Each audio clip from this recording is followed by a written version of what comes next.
Hello, welcome to Awaken Waves. Here we are chilling at Muir Beach, just north of San Francisco. Beautiful day in the neighborhood.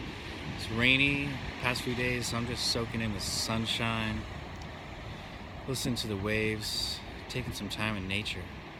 Oh my God, there's a flock of some type of bird just flew by. I love being out here. Really sets my nervous system, rebalances me. I'm grounded. I got my feet, we got no shoes on. That's a crazy thing in this world now. We're constantly wearing rubber soles that were never connected to the earth. What a crazy concept. Let's talk about MTHFR. MTHFR is a new phenomenon we're now discovering. Half the world has it. Almost half the world, 40% of people have it. And if you think about it, the whole world has it. Just like everyone has a TMJ, joint in their body. It's just a body part, but now they call it a condition. So we all have MTHFR. It just matters if you have a variant. And I said that specifically because most people say, hey, I have a mutation. I must be mutated. There's something wrong with me. All my kids have mutations. They're going to grow up and they're going to get Down syndrome or autism, or something's going to happen to them where they're never going to be just good enough as the people who don't have MTHFR. It's not true. People need to stop freaking out about this because this is a new health trend. MTHFR is actually a wonderful thing. It can be an attribute. There are plenty of potential benefits to having MTHFR, and you can find out by following Ben Lynch. He's got a lot of great info on this stuff. The things I want to just discern and talk about here today real quick is basically the different types of MTHFR. So say you have a born MTHFR, you've looked at your genetic report, you say, oh wow, I'm homozygous or heterozygous or whatever it is, whether it's the C677 or A, whatever the other one is. I have the C677 hetero, so I'm not that bad, but I have other genes that slow down methylation as well in the mitochondrial and methylation categories. Also detox and other things.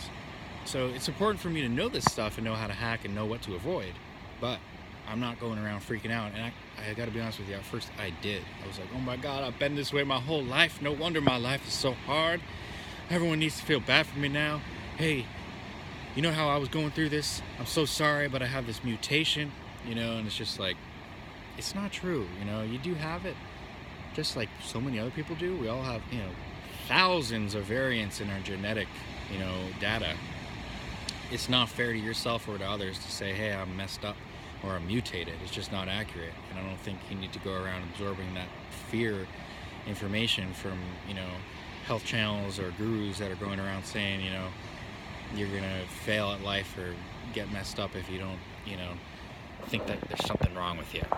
So I'm with a medical medium on this. He goes ahead and says, you just got dirty blood, you need to clean that shit up. Basically, that will turn off the epigenetic expression of that gene. So if you're born MTHFR dirty, doesn't necessarily mean it's expressing epigenetically in that moment. Now, this is a game, it's a ritual, it's a practice from day to day. So it's from breath to breath, bite to bite, sleep cycle to sleep cycle. This is a day-to-day thing. So every moment, everything that you decide to do with your lifestyle and diet and how you alter your environment around you, i.e. light hacking or good quality air, is going to affect your genes from a day-to-day basis. Okay? So it could be worse one day, it could be better another day. And you are disposed to more of a potential of that epigenetic expression of MTHFR occurring, but that doesn't mean it's always active and that you're messed up for life. You could have the best diet, the best lifestyle ever, and be born MTHFR dirty, but not really experience any issues. The opposite could also be true, and you could be experiencing such methylation problems and mitochondrial dysfunction, but on the paper, it doesn't tell you that you actually have a genetic variant in those categories. You just have a shitty diet, shitty lifestyle, and you're going around, staying up all night, eating pizza and drinking crap and sodas and not really having the best conversations and sending your body the best thoughts to your cells and mitochondria. Imagine what would happen if you change that up. What would happen if those individuals switched their internal dialogue, their diet, their lifestyle, they wouldn't experience issues like that. And if you're wondering, man, I do all this health stuff, I wonder why I'm still struggling, and all these people are going out and eating all this pizza and beer and, you know, having the best life ever. It's coming. You're working on this stuff now. You're diving deep. You're looking at the stuff under the layers. You're cleaning yourself out. You're not going to be in a walker. You're not going to be pushing around like a cane and a walker when you're like 60 or 70. These people, if they continue down this road and they never actually get the pre-warnings, hey, there's something wrong, you might want to look at your DNA, you know, they're going to be in walkers and wheelchairs before you know it. So that's one of the potential benefits of having MTHFR. You have this incredible focus, and you also have this ability to know, hey, I didn't get enough sleep last night. I'm going to focus on that tomorrow night, so that, or tonight, so I can actually feel better. A lot of these people, like, they don't have that awareness, so they just keep bringing themselves and digging deeper. Their health goes down the tube, and before they know it, they've got a life, you know, threatening illness, like pancreatic cancer, and then before they know it, they're gone, you know. And it's insanely sad they don't get those warnings.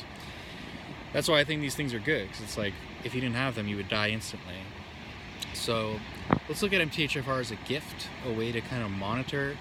And even so, you're watching this video and you've dove into this work. You've dove into genetics and gene hacking and life hacking and this, you know, whatever world of biohacking. You're able to look at your body differently, and that's so important because most people aren't doing that. They're walking around with suboptimal mindsets, suboptimal biology, and they're making decisions that are creating a life that's not good for them, the people around them, or the environment and the planet, you know. So it's like, some of these things are giving us the sensitivity and awareness to be mindful about our bodies, our friends, our family, our community, and the whole planet. It's amazing. So it's not to say there are not downsides of having MTHFR health issues. I've experienced a lot of those myself, and I work with them day to day, you know, and that's why I research this stuff. And I've come up with an accumulation of information that I just want to share it with you guys and be able to offer something.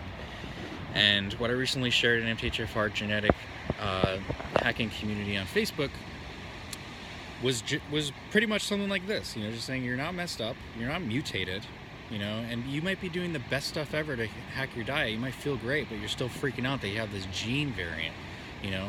So it's like, you're doing the work, you know, and there's no reason to freak out day to day. And you don't have to think that, you know, your kids, you know, oh my God, we all have MTHFR, we're screwed. You know, I even know Ben Lynch, you know, he found out all his kids had it. He was like freaking out for a while, and then he dove into the work, and he was like, wait, it's actually not like that, you know. So don't buy into all the fear stuff with the health, you know. That's the worst thing you could do.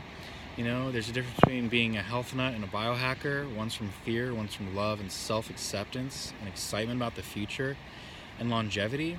So let's bring ourselves up, not to only recovering from illness and disequilibrium to point zero, but let's get to net positive, where you can feel the best ever from day to day and kick ass and do what you came here to do on this planet.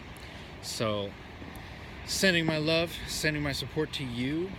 I'm going to sign off now. So many questions you might have about MTHFR, because this is a huge topic and it can be confusing, and I'd love to clarify for you. Make sure you like and subscribe. I'm going to be posting more videos about these topics, inspirational life coaching in videos to come. So I'm here for you. I'm here to support you, and I look forward to speaking with you soon. So shine bright and ride those waves.